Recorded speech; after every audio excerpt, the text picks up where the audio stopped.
Welcome to Life Today. This is a great day in America as we celebrate Memorial Day. And remember all those who have made such a sacrifice for our country. I want to tip my hat to everyone who is active and former military. Thank you for your service. And I, you know, this is one of those days that we want to show love for our country, and part of that is the frustration at the apparent lack of love for our country that is so prevalent among society. How do we get back on track? How do we appreciate what we've got? How do we not just get angry every time we Mm. watch the news? Well, I've got someone who has served many, many years in government as the governor of Tennessee. Former Governor Bill Haslam is with me today, and he has a new book out, and it is called Faithful Presence: The Promise and Peril of Faith in the Public Square. And that is what we're facing, I think, to kind of, help our fellow citizens get back on track and appreciate this great nation that we do have and really take it in a right direction, not in the wrong direction that so many are trying to take it right now. Governor, great to have you on Live Today Live. Well, thanks for having me. And like I said, this is a particularly appropriate day to be talking about our country and the challenges we face and particularly what people of faith can do to make that different, which is why I wrote the book. I'm guessing if it's like any other book, you wrote it, you wrapped this thing up a good 12 to 18 months before it actually hit the shelves last week. That's pretty close to true. So I'm curious uh, what you were thinking last year in 2020 when you were watching all the unrest around the country. Yeah, I think. Let me say this. Sometimes you're right about how the publishing process works. By the time you turn Yep. it in, it's a long time till the baby actually is born. Yep. And I will say that in this case, it's only left me with more of a sense of what we're talking about here matters, because the country has only gotten more divided. The language between the two sides has only gotten more hateful, and the distrust and suspicion of the two sides has only gotten deeper. And so, uh, while I wish that wasn't true, it's in this case left me thinking. I'm glad I wrote about what I did, and I'm glad, and hopefully we can have more of this conversation. Yeah, one of the things you do point out in your book are what you call the three hidden forces that are tearing our country apart. What are those? Well, I think one of those is this. Today we can all choose to get our news however we want, right? And so we can listen to people who tell us what we already think, and we all have a tendency toward confirmation bias. When I was in office, I would read the articles about me that were good, and I'd read them word for word. And if they were bad, I'd read the headline and scan and move on. But that's how we all are, right? When you see an article of something you agree with, you lean in, or you're watching something on the news. So we can choose our own news. I think the second thing is social media has really left all of us at a place where it's unfortunately, because of the anonymity of it and because of we're surrounded by people who think like we do. It's left us in a more hateful position toward the other side because of that. And I think the result of all that polarization is people who are wondering, like, well, what is the way out of this? I mean, who's going to solve this problem for us? And I was writing particularly to people of faith that perhaps this is our time to be a call to be a part of that. Yeah, no doubt. Another thing interesting about social media is that there seems to be this disconnect between reality and the internet, in that on the internet, it seems like nobody can talk to anybody. Everybody hates everybody. You say one thing, and you're just going to get, Right. butchered from a virtual standpoint. But yet, when I go into the community, I can be around people that I disagree with. I can talk to people that I disagree with. I can work with people that I don't fully agree with.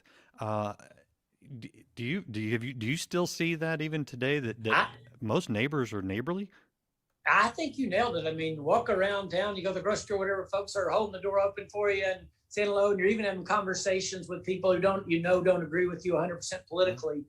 I think what the internet has done is it's left us with this feeling of anonymity. It's also left us with this feeling that we have to win the argument, that the goal is to win the argument. And if you think about it, that's not, the goal is to get to the best answer. And so I feel like we think, boy, I really won that. I really put that person down, and my answer was so clever that my tweet has been retweeted a million times. Right. But the truth, here's what I always ask folks is, have you ever been changed? Have you ever had your mind changed by somebody who puts you down in a real clever way? No, I mean, that's not how we're persuaded of anything. And so one of the points I make is that, unfortunately, people of faith, that Christians are acting just like everybody else on the internet when we have a really clear call to be different. Yeah. One thing that I've tried to, I'm not saying that I'm there. My goal is more, think along the lines of winning a friend more than winning an argument. Right. And that, I mean, that's, again, that my book is an encouragement to people of faith to say, listen, we're the ones that are supposed to be loving our enemies. Okay. How are we doing? And the answer is not very well, at least in my case, not very well. But I love your thought of, let's see if I can win a friend instead of win an argument. Because, by the way, I bet you have a lot better chance of convincing that friend of the truth you hold than you do of the person who you just, had the really clever put down on. Yeah, publicly buried, right? Now, I'm curious, as a two-term governor of Tennessee and a two-term mayor prior to that, you had to find ways to work with people and actually do this thing that Christians don't like this word, compromise. Right. How do we go about that? Because we're dealing with a lot on the left who seem to have like zero compromise, but I know that on the right we've been zero compromise people at times too. How do we navigate the holding to our convictions with the getting things done? That's so well said. So I think here's the point: is there's certain things that are part of our convictions that we're not going to compromise on. Okay, if I'm pro-life, okay, that's just, I'm not going to say, well, it's okay in these circumstances. I'm not. But I also realize that there's a whole lot of people that think differently than I do. And on a lot of issues, I'm going to set that one aside, but there are a lot of issues that it's not as clear on. Okay, the economic answers to our challenges today, or I can't give you a clear biblical answer there, okay? And I would argue that the subtext of the Constitution, the way our founders designed it, is let's make a deal. And if you look at even in the Constitution itself, they were making deals left and right to get everybody to agree so they could do that. And we live in a very divided country. We're pretty evenly divided, and it's hard for any of us to admit that. We always think there's more of us and more of them. But, the last 8 or 9 presidential elections have all been single digits. The Senate is literally 50-50. The House there's only 6 votes separating. It'll probably get even closer or flip next election. And so the point of all that is we're an evenly divided country. And to think, listen, I want everything that my side wants, and I'm not going to settle for anything else, is not realistic. And that's not how our Constitution was designed. Well, so I think that has left a lot of Christians with the impression that politics is about compromise. Politics is about duplicity. It's about, in your words, getting your hands dirty, which is a lot of Christians have avoided politics. They're like, we're not of this world. We should stay out of this world, which to me is abandoning what God gave us to tend. How do you see the Christian's role in politics? Yeah, so the passage that originally got me interested even in running for office is, in Jeremiah 29, and the people of Israel are in bondage in Babylon, okay? A horrible leader, a horrible place. They're literally in slavery, being treated in the worst ways. Jeremiah is back in Jerusalem, and he writes him a letter. And I always say, if you write me a letter while I'm being held captive, I hope it says, I'm coming to get you as soon as I can. But Jeremiah doesn't say that. He says, plant gardens, marry your children, have them raise children. He says, seek the peace of the places where I have called you, for in its welfare you will find your welfare. we're supposed to seek the peace of the places where God has called us. Because he says, somehow I'm tying your welfare up with that. And part of seeking the peace of the place where you've called, I would argue, is to come up with good answers for the public square, because that's where so much, that's where so much can be changed. If you said, what'd you learn from being mayor and governor? I'd say that who we elect is even more important than I thought in terms of what can happen, in terms of actually electing people who are there to make a difference instead of just make a point. And if we really believe that's a real way to leverage service, then we shouldn't give up on the public square. Well said. Well said. We're talking to Governor Bill Haslam, former two-term governor of Tennessee, and he has a book out. This is the website, faithfulpresencebook.com, faithfulpresencebook.com. And Governor, you know, you would think that something as with such strong convictions as Christianity could be divisive, and it can be, but yet you also make the case that it's the answer that we need to actually unify the country. How does that work? Well, it works this way. We Christians of all people are folks who understand justice and mercy. So when people are out, marching in the streets saying no justice, no peace, we also realize, I want justice. I want the people who do bad things to be caught and addressed. We all want justice, but we also know we need mercy. And we're people who get both of those things. We're also people who have been asked to act justly, love mercy, and to walk humbly. And the call to humility, there's a lot of things that aren't clear in the Bible. Okay, God's, we're clearly taught to feed the poor. We're not told how to do that. There's not a prescription for what economic system. Like I said, I happen to believe in the market system. That's the best system for our country. But I can't really make a biblical case for that. What I can make a biblical case for is how we should act. And that is knowing that God is opposed to the proud and gives grace to the humble. And I think one of my points would be this: if we would do what God asks us to do and enter the public square with humility, knowing that we too are broken people who don't always get it right, I'm betting more people would listen and we would have a whole different conversation. Yeah, I think you're right. The parable of the talents is a pretty good case for, I think, a free market economy. It's interesting because the talent being a monetary unit back then, and Right. the servants were trusted with some money, and a couple of them invested it and grew it, and then the one that just kind of sat on it, put it in the bank, kept it safe, which you would think is fine. He was actually called wicked and lazy because he didn't Right. grow what was given to him. And so I think there's some application on that, but that's for another day. All right, now I'm going to try to take you a little off track. Is there anything else about the book that you want to bring out before I take you into some No, sort of current events? I think the last point I'd make is this: again, we're looking around saying, what's going to change this situation that none of us like? And my point would be, Jesus always starts with us.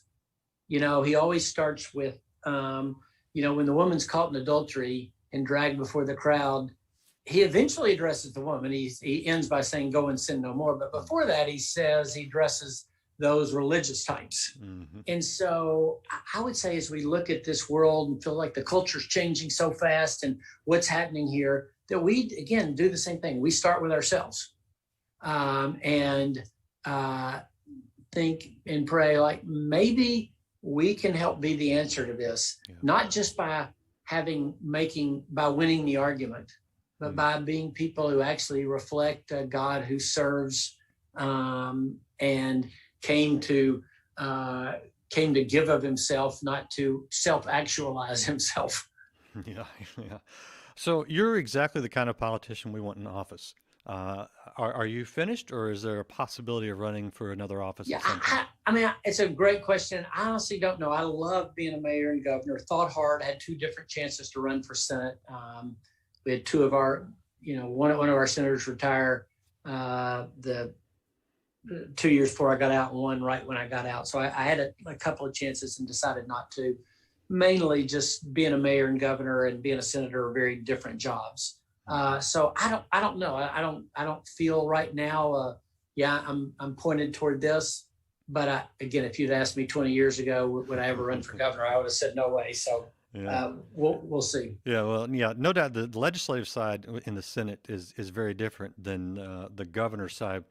The governor's side really is more like, I don't know, president. Yeah, I mean, I really don't know. I mean, I'll say this: there'll be, at least on our side of the aisle, on the Republican side, there'll be about 20 people lining up to get one of those lanes in the horse race, and we'll have to see what happens. To be president, you have to really, really want to be president, Yes, really, you do. really badly. Yeah, you do, and you have to convince a lot of other people to really, really want you to be president, really, There you really go. Well said. badly. Well said. Well That said. is part of it. What would you like to see in that person? Again, I'm somebody who believes in a little what you're talking about. Like I said, while somebody might make an argument about, well, there's a biblical case. I think a market-based system with a smaller government is a good thing. I think a leader who is who truly can be a person who inspires people around them to change the conversation. There's a couple of different ways to win an election. Number, you can say, we're really divided. I'm just going to get the people on my side to try to turn them out as much as I can. I'm going to double down on the rhetoric to do that. And the other is to actually try to persuade some people on the other side. Ultimately, I think we're better with somebody who can persuade folks on the other side, because in the end, you're going to have to get other people to work with you to accomplish anything that's lasting. What we've seen is you can pass some stuff while you're in power, but it's temporary because somebody will come back and change it right behind you. Yeah, and well, that's so true. Now, forgive me, I don't recall, what years were you in office there as governor of Well, I was Tennessee? elected in 2010, and then reelected in 2014. So I basically served from January of 2011 till January of 2019. Okay. So 6 years while Obama was in office and 2 years with Trump. I thought that it was during, so it's Tennessee is seeing tremendous growth. Yeah. A lot of people are moving there. Obviously you did some things right in the sense of making it an attractive place for people to want to live. What do you look back on and go, what I did in Tennessee is what America needs for the whole country? Yeah, I mean, again, we tried to do it so where we kept your taxes low and kept your regulations reasonable, and we created an environment where people wanted to invest their capital. I firmly believe jobs get created when people put capital at risk. That's how a job gets created. And to create an environment where that could happen. We also focused really hard on educational opportunity. I'm one of those that thinks the more we can try to level the field early in life, then the less we have to go back and try to equal it out on the back end. Yeah. I'd way rather say, let's invest in letting you have a quality education regardless of what your zip code is now, rather than come back with a lot of entitlement programs on the back end. Yeah.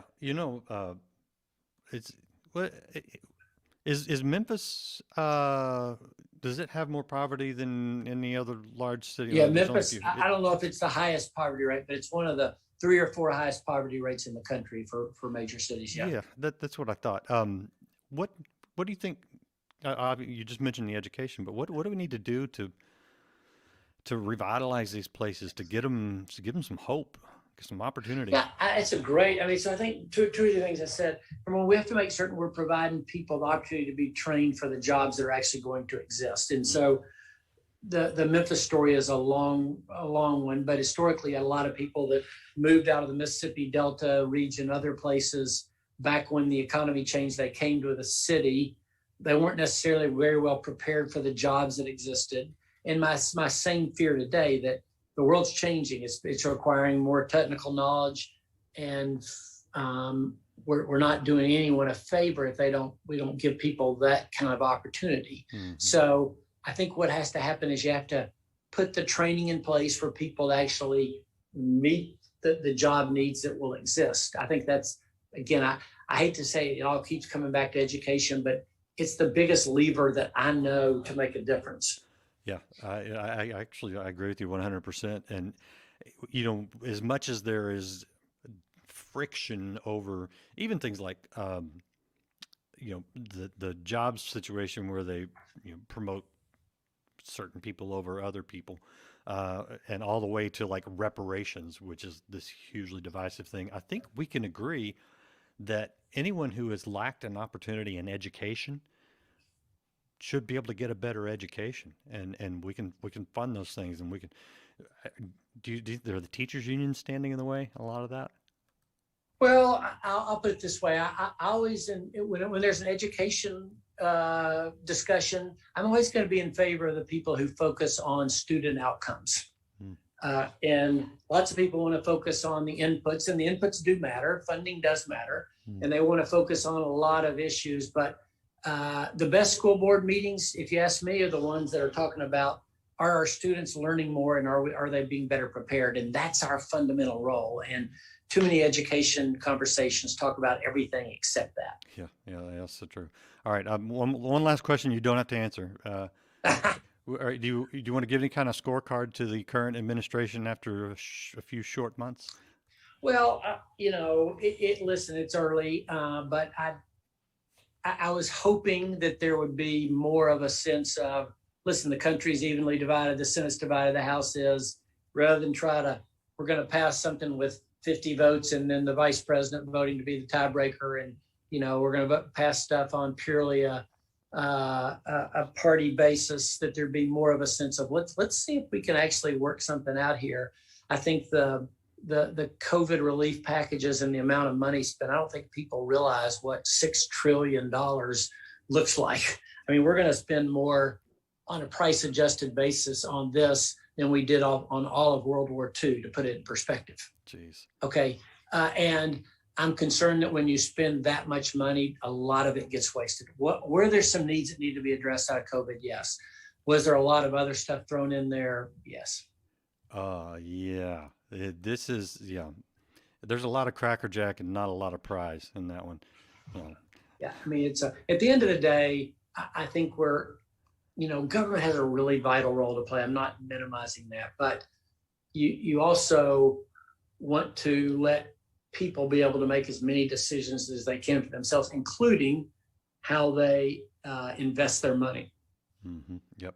Very well stated. All right. We're here on Memorial Day. This is the book, Faithful Presence, The Promise and Peril of Faith in the Public Square. And the last question I want to ask you, Governor, unless you want to add anything, you're free to add, is this idea of the peril of our faith. What risk do you see if Christians? Well, I think my point would be a little bit what we talked about earlier, that Christians have started acting like everyone else in the public square. We're just as hateful on the internet. We're just as likely to try to win the argument with a clever put down as we are to try to be persuasive. We're just as likely to watch the news for ammunition rather than information. And I'd love to see us model out what that looks differently. And a lot of folks tell me, well, Bill, you can't do that. There's too much at stake here. We can't unilaterally disarm. But I would say, well, how's what we're doing now working? Yeah. And the answer is not so well. And, again, I think in the end, biblical wisdom for how we live our lives tends to work out the best. And I don't think this is one of those situations where and there's nowhere else in life we say, you should run your business by ethical principles unless you're getting ready to go bankrupt.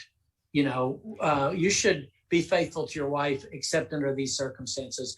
We don't make those excuses except in political life, where we say the circumstances matter so much, we can't act in a biblical way here. Oh, that's good. That's good. That's true. Governor, appreciate your time. Appreciate you stepping out and bringing this message. And let us know if your plans change anytime in the future.